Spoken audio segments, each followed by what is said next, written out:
Hello everyone, कैसे हैं आप लोग। तो इसके पहले हम लोगों ने कुछ क्लासेस ली थी जिसमें हमने चर्चा कर लिया था, जिसमें हमने तीन थ्योरीज पढ़ी थी। उसके बाद हमने जियोमॉर्फोलॉजी के अंदर कैसे लैंड जो फॉर्म्स होते हैं वो कैसे कैसे बनते हैं, जैसे कि आपका माउंटेन्स कैसे बनते हैं। इसके बाद हमने देखा था कि प्लेट्यूज कैसे बनते हैं और प्लेन्स के बारे में हमने चर्चा की थी। आज हम जो चर्चा करने वाले हैं वो नेचुरल कैटास्ट्रॉफिक इवेंट्स के बारे में चर्चा करने वाले हैं, यानी प्राकृतिक आपदाजनक जो घटनाएं होती हैं उसके बारे में चर्चा करेंगे। और इनमें से तीन प्रमुख घटनाएं हैं जो जिसमें वॉल्केनिज्म, यहाँ जिसमें ज्वालामुखी का विस्फोट होता है, अर्थक्वेक यानी कि भूकंप, और सुनामी। इन तीनों के बारे में चर्चा करेंगे। इस क्लास में पर्टिकुलरली हम लोग जो है वॉल्केनिज्म के बारे में चर्चा करने वाले हैं। आने वाले दो क्लासेस में और बाकी चर्चा हम करेंगे। तो ठीक है, वॉल्केनिज्म, अर्थक्वेक और सुनामी, ये तीनों पर चर्चा करना है।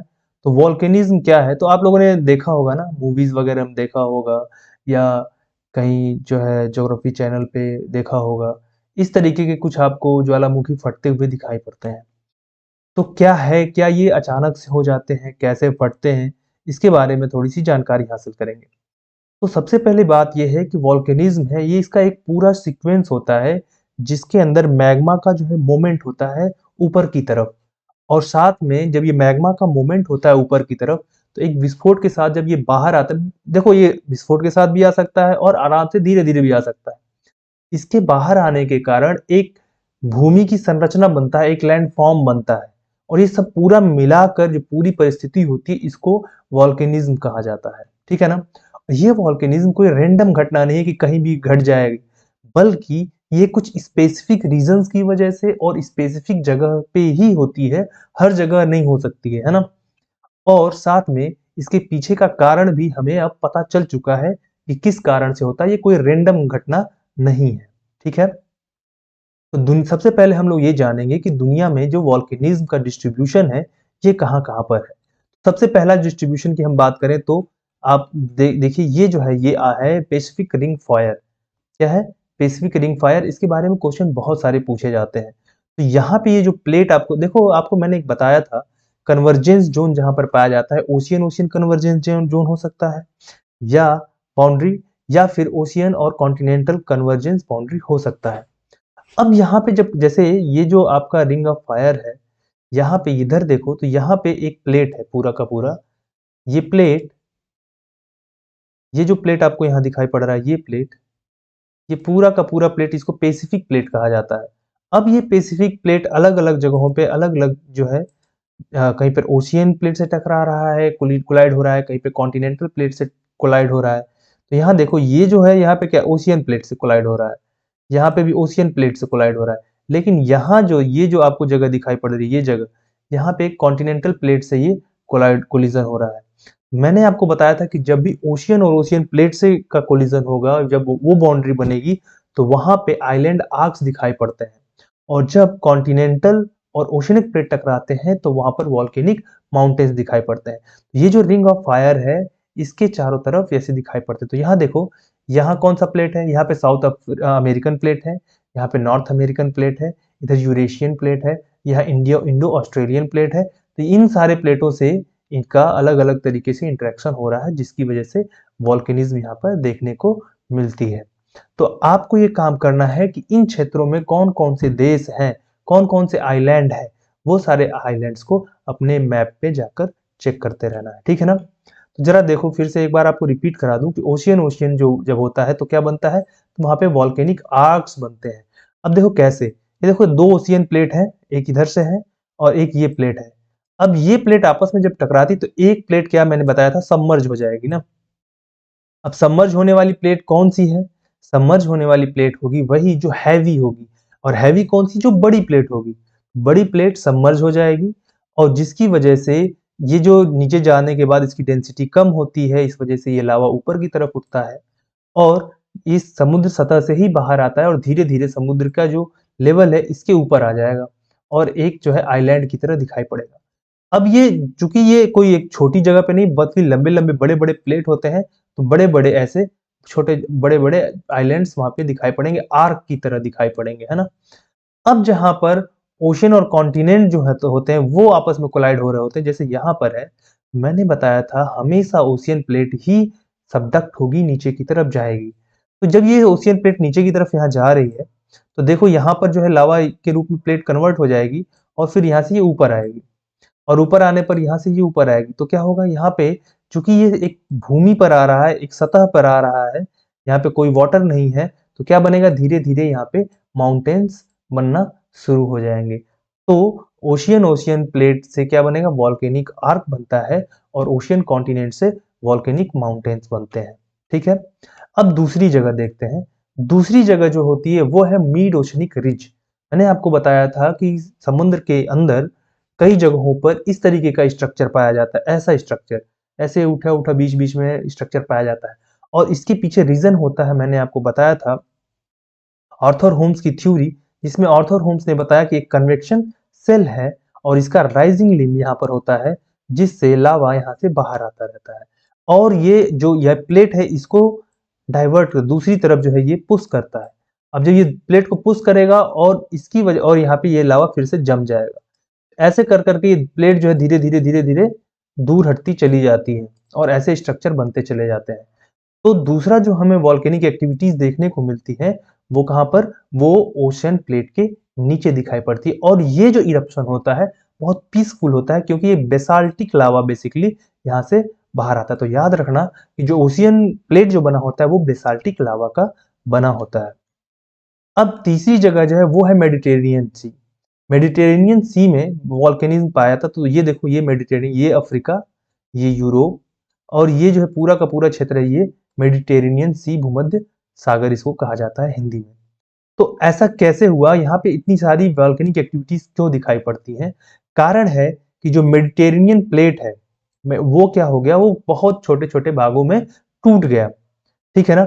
अब चूंकि ये जो मेडिटेरेनियन सी के किनारे कई सारे कॉन्टिनेंट भी हैं, यहाँ पे कॉन्टिनेंट का स्ट्रक्चर है, तो यहाँ पे बराबर ओशियन प्लेट कॉन्टिनेंटल प्लेट से टकराती है, या ओशियन ओशियन प्लेट से भी टकराती है, तो यहाँ पे इरप्शन होता है। और ज्यादातर यहाँ पे इरप्शन एंडेसिटिक इरप्शन है। तो एंडेसिटिक इरप्शन जो होता है वो थोड़ा सा विस्फोटक होता है, थोड़ा तेजी से वो फटता है, अचानक से इरप्ट होता है। ठीक है ना। तो इनके बीच में फ्रिक्वेंट इरेक्शन होता रहता है, इंटरेक्शन होता रहता है, इसकी वजह से ये विस्फोट होते रहते हैं। कुछ एग्जाम्पल है, जैसे माउंट एटना है, माउंट वेसुवियस है। ये आपको मैप में इसको ढूंढना है। ठीक है। चलिए, अब एक बात और है कि मेडिटेरेनियन सी की तो कुछ हिस्ट्री हम देख लेते हैं। देखो, मेडिटेरेनियन सी कुछ है नहीं, बल्कि ये पहले एक तेथिस सागर, मैंने आप लोगों को बताया था, तेथिस सागर हुआ करता था, जिसपे आज हमारा इंडिया भी तेथिस सागर के ऊपर ही उपस्थित है।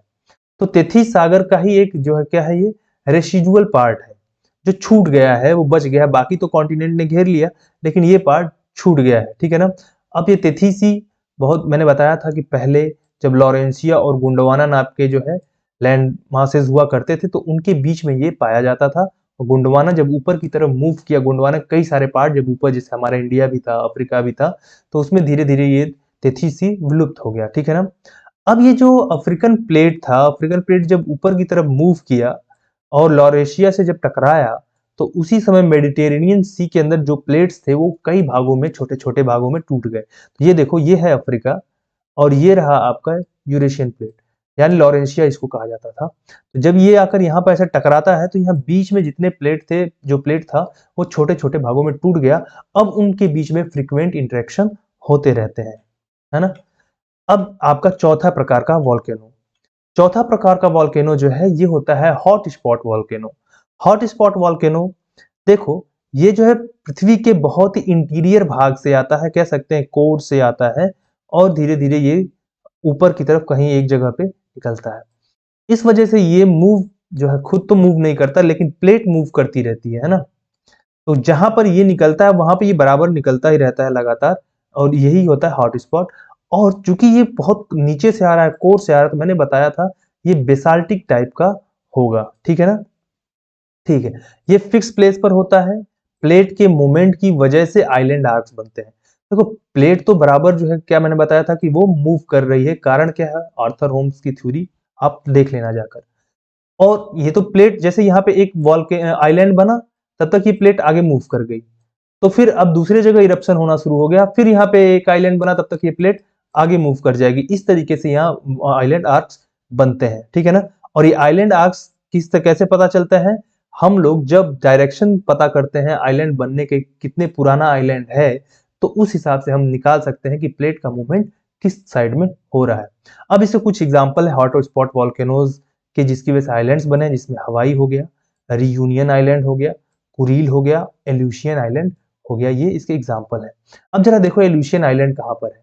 ये अलास्का जो कि यूएसए का पार्ट है। आप जब नॉर्थ अमेरिका देखेंगे, बिल्कुल ऊपर जो है आपका नॉर्थ वेस्ट साइड है, वहां पे अलास्का दिखाई पड़ेगा, और यहाँ पे है साइबेरिया का पार्ट। ये बीच का जो भाग है, यहाँ पे आपको दिखाई पड़ता है एल्यूशियन आइलैंड्स। और ये देखो बेरिंग स्ट्रेट, जो कि ये दोनों के बीच में उपस्थित है, बेरिंग स्ट्रेट यहाँ पर, ठीक है। अब ये कैसे बना, देखो ये तो हॉट स्पॉट वॉल्केनो यहाँ पे है ना। अब ये क्या होता है, प्लेट पहले यहाँ कहीं रहा, ये जो है ये हिस्सा यहाँ पे रहा होगा, लेकिन प्लेट की इधर मूवमेंट की वजह से धीरे धीरे ये हिस्सा आगे बढ़ता चला जाता है और नए नए वॉल्केनिक आइलैंड्स बनते चले जाते हैं। अब जरा हम थोड़ा कंपैरिजन देखते हैं बेसाल्टिक इरप्शन और एंडेसिटिक इरप्शन के बीच में। तो जो बेसाल्टिक इरप्शन होता है वो ओशियन प्लेट के नीचे होता है, उसकी वजह से रिजेस फॉर्म होते हैं, मिड ओशनिक रिजेस, और ज्यादातर यहाँ पे हॉट स्पॉट वॉल्केनोज भी पाया जाता है। कब, जब हॉट स्पॉट वॉल्केनोज होता है वहां पर भी बेसाल्टिक इरप्शन पाया जाता है। इसके बाद अगर एडेसिटिक इरप्शन की बात करें, तो इससे वॉल्केनिक आर्क्स बनते हैं, क्योंकि ये प्लेट्स के टकराने की वजह से बनता है, और उसमें खास करके जो ओशियन और कॉन्टिनेंटल के बीच के वाला हिस्सा है, वॉल्केनिक माउंटेन्स ये बनाते हैं, है ना। एडेसिटिक जो इरप्शन होता है वो लेस फ्लूइड होता है, लेस मोबाइल होता है, मतलब वो देखो उसमें आपका मेटल कंटेंट कम होता है, जबकि बेसाल्टिक इरप्शन में मेटल कंटेंट ज्यादा होने की वजह से ये ज्यादा फ्लूइड और ज्यादा मोबाइल होता है। इसके अलावा ये क्योंकि मोबाइल है तो इजीली ये फैल जाएगा, लेकिन एडेसिटिक मोबाइल ज्यादा नहीं होता, इसलिए शॉर्ट डिस्टेंस पे ही ये सॉलिडिफाइड हो जाता है। और इसका जो बेसाल्टिक का इरप्शन होता है काफी क्वाइट होता है, बड़े आराम से होता है, जबकि एडेसिटिक इरप्शन काफी इंटेंस और एक्सप्लोजिव होता है। ये थोड़ा सा डिफरेंस है, इसको आप लोग याद रख लेना, ठीक है। अब जरा इसको देखते हैं, ये देखो ये आपका हवाई आइलैंड का एक चित्र है, जहां पर बेसाल्टिक इरप्शन हो रहा है, यहाँ पे लावा धीरे धीरे, तो क्वाइट इरप्शन है, आराम आराम से धीरे धीरे जो है होता रहता है, यहाँ पे लोग बैठ के पिकनिक भी कर सकते हैं, है ना। लेकिन एडेसिटिक इरप्शन काफी एक्सप्लोजिव होता है, तो इस वजह से अगर यहाँ पे बैठ गए फिर तो मामला खत्म ही हो जाएगा। तो यहाँ पे काफी विस्फोटक होता है, ठीक है ना। तो अब ये हमने देख लिया कि किस किस प्रकार का जो है इरप्शन, कंपैरिजन भी देख लिया। आगे हम लोग जो देखने वाले हैं नेक्स्ट क्लास में वो देखेंगे वॉल्केनिक लैंडफॉर्म्स। यहाँ से यूपीएससी में बहुत सारे क्वेश्चन पूछे जाते हैं। तो आज की क्लास हम यही रखेंगे। शेयर, सब्सक्राइब और लाइक करना न भूलें। आज के लिए हम यहाँ इतना ही रखेंगे। बहुत बहुत धन्यवाद आप लोगों का।